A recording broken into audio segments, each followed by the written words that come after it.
Hallo, ek is Lenet Francis, en baie welkom by Fokus op Jeugdag. Vanaand fokus ons weer op die voorgestelde wysigings aan die wet op gelyke indiensneming en later vertel ons meer oor 'n besonderse jong man. Maar die wysigings aan die wet op gelyke indiensneming lok steeds wye reaksie uit. Die keer is dit die Kaapse Forum wat sy kommer uitgespreek het. Die organisasie meen die wysigings gaan daartoe lei dat bruin werknemers in veral die landbousektor in die Wes-Kaap vervang gaan moet word. Om meer uit te vind, praat ons nou via Zoom met Kaapse Forum se uitvoerende voorsitter Keindrich Wyngaard. En baie dankie dat jy vanaand by ons aangesluit het. Keindrich, Dirk Herman van Solidariteit was laas ons gas hier op Fokus waar hy ook oor hierdie bekommernisse gesels het. Ek het sien hierdie week het julle 'n gesamentlike perskonferensie gehad, maar wat is Kaapse Forum se bekommernisse? Lenet, baie dankie vir die geleentheid om met jou en Fokus se kykers te praat. Kaapse Forum se primêre besorgdheid het te doen met hoe hierdie konsepregulasies of voorgestelde rasteikens die bruin mense van die Kaap gaan impakteer. En wat die ontleding deur die Solidariteit Navorsingsinstituut vir ons wys, is dat daar gemiddeld 1 uit 4 bruin werkers in die nasionale werksmag hulle poste sal moet ontruim indien daar voortgegaan word met hierdie tekens van die minister van indiensneming en arbeid. En dit is iets waarmee ons 'n probleem het, want ons weet dat bruin mense oor die jare gemarginaliseer is, toenemend so, sedert die nuwe bedeling in 94 begin het, hoewel daar die belofte was van 'n beter lewe vir almal. As julle primêre fokus op die Wes-Kaap, Keindrich? Ja, so Kaapse Forum is 'n burgerlike organisasie wat gestig is om te verseker dat ons staatsmagte, staatsfunksies van nasionale vlak af afgewentel kry na die provinsie toe, spesifiek waar die nasionale regering foute maak, waar hulle opmors met die magte wat deur die grondwet aan hulle toegeken word. Ons sê die Wes-Kaapse regering het al oor en oor bewys dat hulle beter bekwaam is om daai funksies te verrig, so kom ons doen dit. Dis die een been. Die ander been, Lenet, is 'n versterkingsrol in spesifiek bruin gemeenskappe as die meerderheidsbevolkingsgroep in die provinsie. Ons gaan nou spesifiek vanaand fokus op die landbousektor, want dit is waarmee julle 'n wesenlike probleem het, dat daar so baie bruin vroue werk, bruin werknemers in die landbousektor hul werk moontlik gaan verloor of sal moet vervang word. Praat met my daaroor. Ja, so die ontleding wat vir ons gedoen is deur Connie Mulder en die Solidariteit Navorsingsinstituut, dit dui daarop dat jy in totaal 4 uit 5 wit mense gaan hê wat die landbousektor sal moet verlaat ten einde die nuwe tekens te haal, en 1 uit 2 bruin mense. Dit is in die boonste 4 vlakke van wat in hierdie 18 sektore gedek word. Nou, almal wat die Wes-Kaap ken, almal wat die bruin gemeenskappe ken, weet dat bruin mense van Toeka af, ek bedoel jy kan so ver teruggaan as die dae van kolonisasie en van slawerny, was dit die bruin mense of die inheemse mense, waarvan die bruin mense dan nou afstammelinge is, wat die landbousektor help bou het. Jy kan jouself dus nie indink 'n dag dat die bruin getalle in daai sektor op 'n drastiese wyse gesny moet word nie, maar uiteindelik lyk dit asof dit die doel is van die ANC-regering, om seker te maak dat waar hy kan, sal hy die sogenaamde swart of black African meerderheid toelaat om oor te neem. Dis aardige terme om te gebruik, maar dis uiteindelik wat dit is. En in die proses word die bruin gemeenskap wat in die verlede vervreem is en verneder is en afgeskeep is, ook in die nuwe bedeling aan dieselfde behandeling onderwerp. Is julle bekommernis meerendeels op die veranderinge binne die voorgestelde veranderinge binne die landbousektor, baat bruin mense of bruin werkers nie op ander sektore binne die teikens nie? Dit is so dat as jy na die totale prentjie kyk, dan sal dit voorkom asof bruin mense uiteindelik veronderstel is om gelukkig te wees, want hulle sal ook voordeel trek uit hierdie nuwe teikens uit. Maar in die lang duur, Lenet, sal die prentjie toenemend verander. Ons weet ook dat die bevolkingssamenstelling van die Wes-Kaap blykbaar hier teen 2030 so sal verander, dat nie meer bruin mense nie, maar swart mense die meerderheid sal vorm. Waantoe moet die breinwerker dan gaan? Ons het in die verlede 'n staatsamptenaar gehad, Mzwanele Mani, toe nog bekend as Jimmy, wat gesê het breinmense is oorgekonsentreer in die Wes-Kaap en moet begin om te trek, uit te wyk na ander provinsies soos Limpopo of Mpumalanga of Noordwes en daar gaan werk soek. Wel, wat hierdie nuwe teikens vir jou wys, is dat daar in daai noordelike provinsies in baie sektore 0% teiken vir breinmense is. So waar sal ons hulp vandaan kom? Jy moet net vir ons het 'n bietjie van 'n tegniese probleem. Jy hak vas op sekere punte, Keindrich. So indien ek myself herhaal, dan is dit net omdat ek duidelikheid wil hê oor waarna jy verwys. So wat is die veronderstelling, wat moet die weg vorentoe dan nou wees? Want ek weet julle wil nou wend na die parlement ook. Praat met my daaroor. Net ons het die afgelope week 'n petisie ingedien by die parlement saam met Solidariteit. Jy het verwys na Dr. Dirk Herman vroeër. So ons was saam daar by die parlement om hierdie petisie in te dien, waarin ons vir die nasionale vergadering, met name die speaker van die nasionale vergadering vra, 1, om 'n debat oor hierdie kwessie toe te laat binne die parlement, 2, om die departement en die ministers sover te kry om meer tyd toe te laat vir openbare kommentaar, en dan derdens om eintlik maar in geheel hierdie teikens te skrap sodat die proses van nuuts af kan begin. Dit is die doel van daai petisie. Nou, wat 'n mens sal wil sien in 'n land soos Suid-Afrika, is dat ons getrou bly aan die ooreenkoms van 94 toe ons die oorgang gemaak het van apartheid na demokrasie. En dit is naamlik dat terwyl jy transformasie moet toepas, moet jy ook terselfdertyd verseker dat alle bevolkingsgroepe, alle kultuurgroepe altyd maar deel voel van die nasionale vraagstuk, as jy wil. Sal voel dat daar ook vir hulle voorsiening gemaak word en nie sal voel dat die foute van die verlede herhaal word ten koste van hulle nie. Dat hulle sal voel dat daar altyd ruimte is vir hulle om hulle kultuur uit te leef, om hulle bekwaamheid en kwalifikasies in die werksplek te kan gebruik. Keindrich, na die breek sal ons 'n bietjie verder gesels oor daardie petisie en van wat jy sê, die punte waarop jy wil fokus. Moenie weggaan nie, net hierna praat ons verder met Kaapse Forum. Ons is binne oomblikke terug.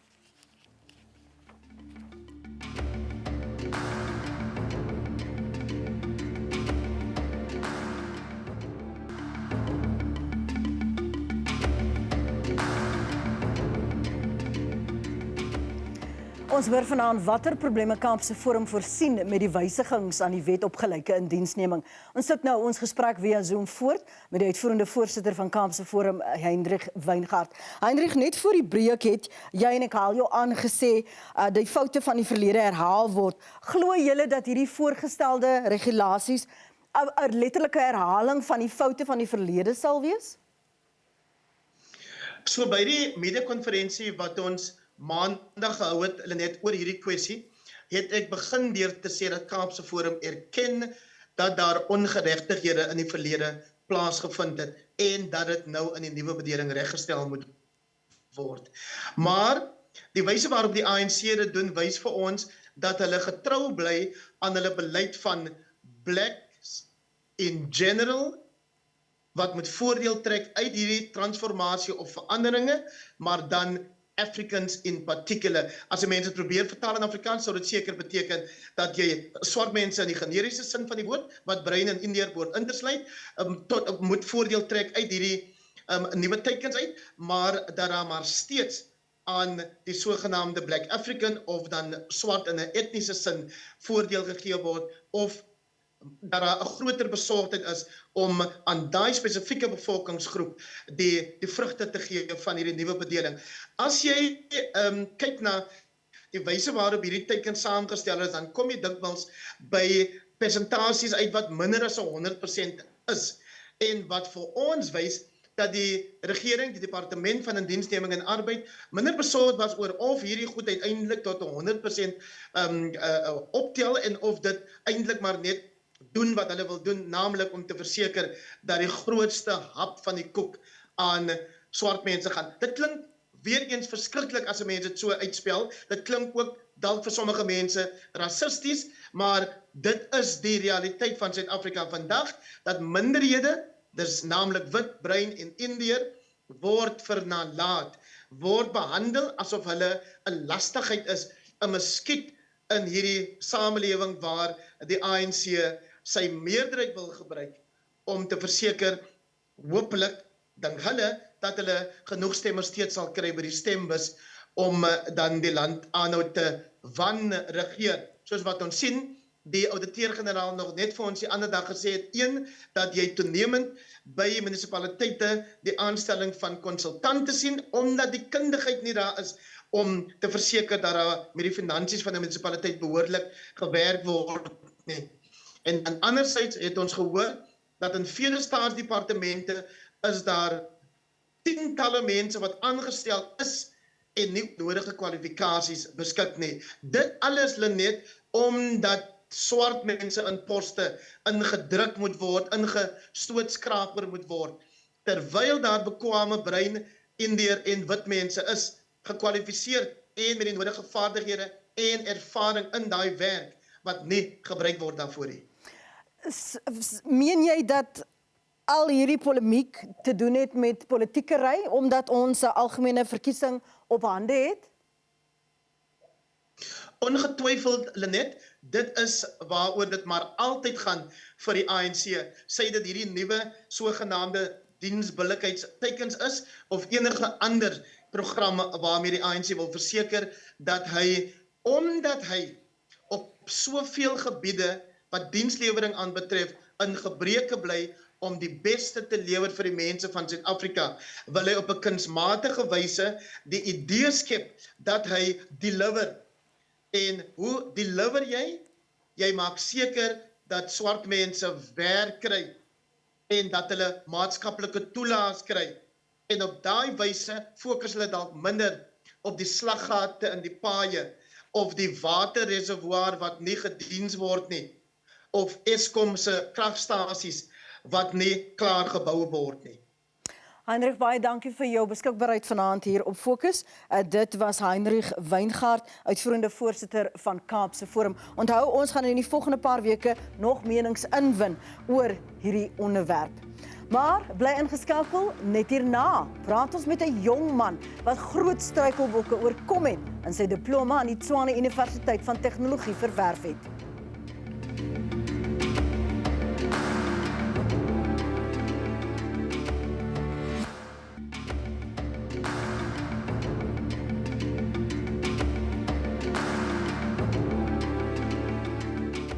Dis jeugdig en vanaand vertel ons van 'n besonderse jong man.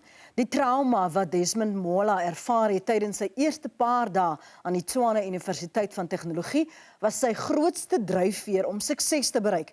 4 jaar gelede het Fokus berig hoe hy met 'n beurs van die Departement van Water en Sanitasie gaan studeer het, maar nie besef het wat die beurs dek en wat nie. Hy het dae lank rondgeswerf op soek na die belofte van 'n blink toekoms. En nou het hy sy diploma verwerf, soos Fokus se Jolien Reed berig.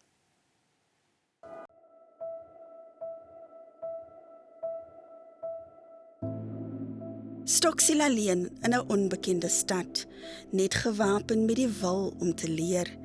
Hy het die eerste 9 nagte van sy universiteitslewe in 'n toilet op kampus deurgebring. I never had a place to stay. So which forced me, like I had no reason, and on the other side I knew no one here at Pretoria. So like I had no other choice, no option but to stay there. Like I just have to squeeze I just stayed there until late, and I pretended as if like I'm waiting for someone, like a relative. They will ask me, man, why are you here? Why ain't you going back home? And I was just like, I'm waiting for someone, so that nobody sees in which situation I'm in. Vir daai het hy sy lot van sy ma weerhou, maar haar moedershart het vir haar aangedui dat alles nie wel is nie.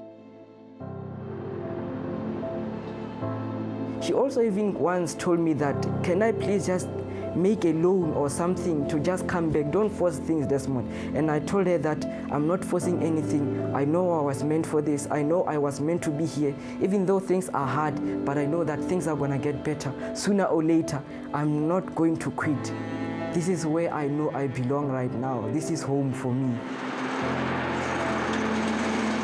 That moment you tell yourself that I'm quitting is that moment that God has already opened doors for you. Is that moment you just say, I quit. Is that moment when things get better. Because I felt it. When I was staying there, I just kept on saying, God knows why. God knows why.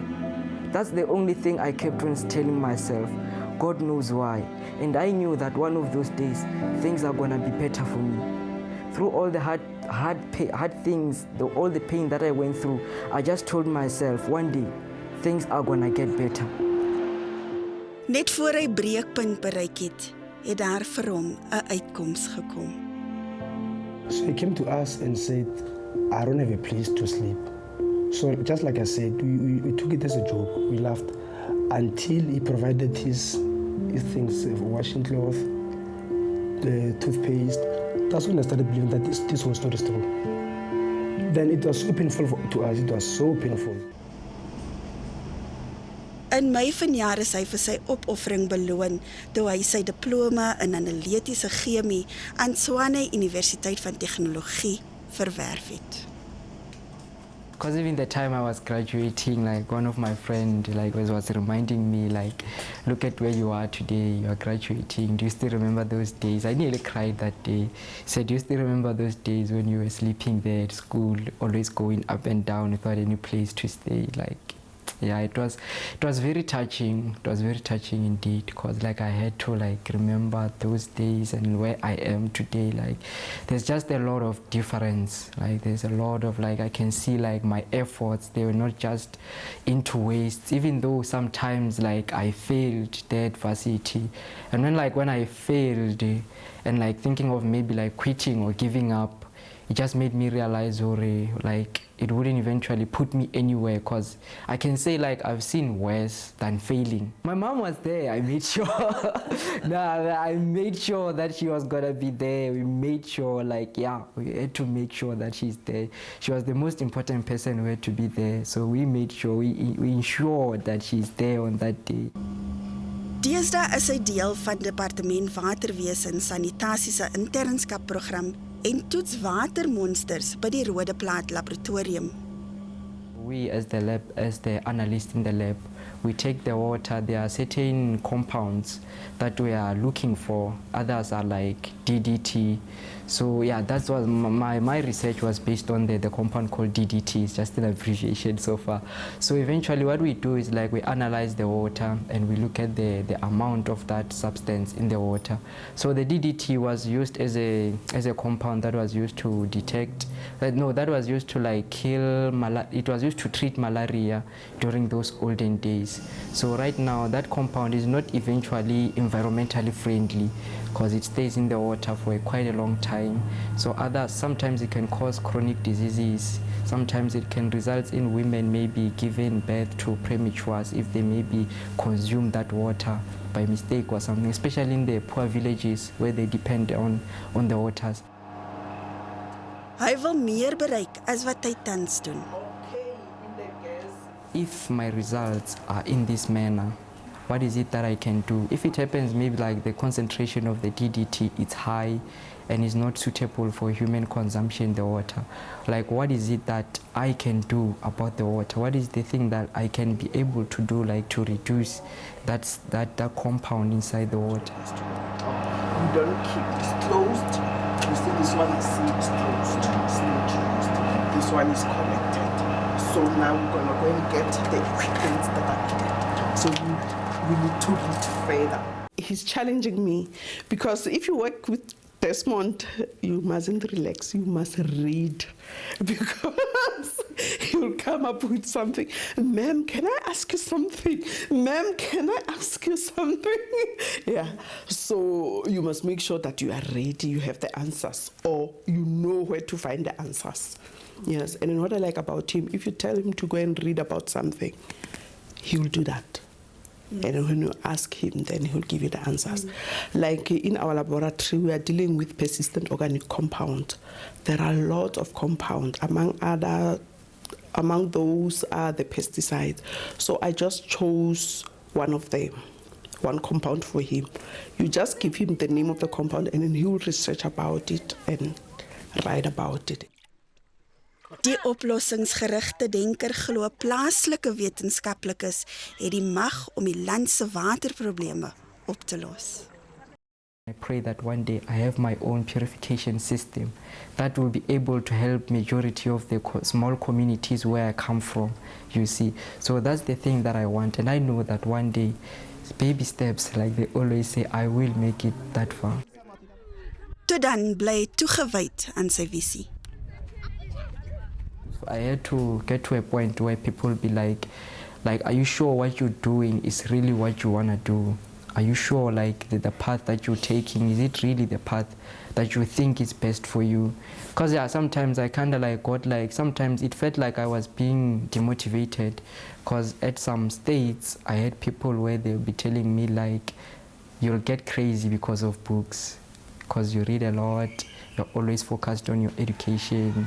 Sometimes I'll just be like, the book is gonna make you mad, you're gonna go crazy, you're missing out on life. But that never mattered to me actually, because I knew what I wanted. So what would you say to that young individual in Topville that in terms of the importance of education? Okay, I know that as we grow up, they say like education is the key to success, which is true. It is really education. It is really a key to success. But sometimes what I realized is we are not entirely gifted in the same way. So what I can say to them is that like you have to like know like what is it that you're good at, and what you know that you're good at, you have to like focus on what you really are good at. So cylinders in the yard.